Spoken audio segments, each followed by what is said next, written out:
Peer না হলে vote হবে না। পিয়ার দিয়ে কি ইসলাম কায়েম হবে? আর গণতন্ত্র দিয়ে কি ইসলামকে, আপনাদের দলকে ভোট দিয়ে কি ইসলাম কায়েম হবে? যদি আমরা ভোটটা বাঁচাতে না পারি, আমাদের এলাকার মহানগরে পাতলা যে নদী আছে সব শুকিয়ে যাবে। এইখানে আমরা কোনদিন ধানের শীষকে ফেল করতে দেখি নাই। বিএনপি ঘাঁটি করে দাড়ি পাল্লা মুক্ত করে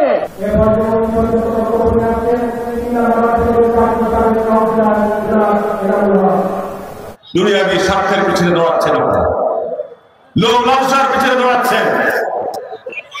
আল্লাহ পাক, আল্লাহ রাসূল এবং আল্লাহ সাহাবীরা আমাদের যে সুনির্দিষ্ট নিশানা দেখে গেছেন, এর বাইরে অন্য কোন দাওয়াতি কার্যক্রম বিদআতি কাজ।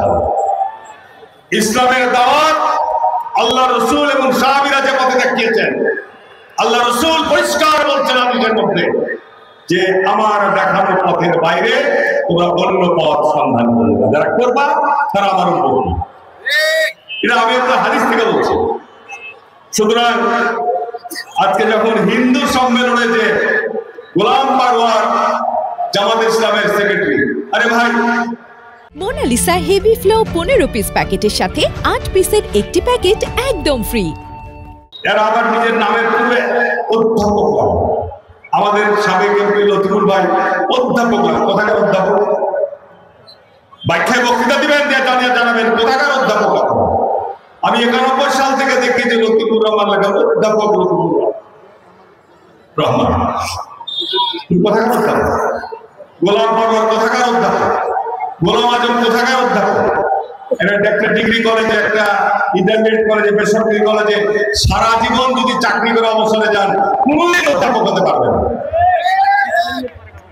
সরকারি কলেজে যারা পিএসসি দিয়ে সরকারি কলেজে তারাই হতে পারে না। আপনি তো 91 সালে কলেজেরই কোনো শিক্ষকই ছিলেন, একটা নন এমপিও হয়নি। তো সুতরাং ইসলামিক দলের পরিচয় দিচ্ছেন, কথাবার্তার মধ্যে কিন্তু অসফলতা থেকে যাচ্ছে।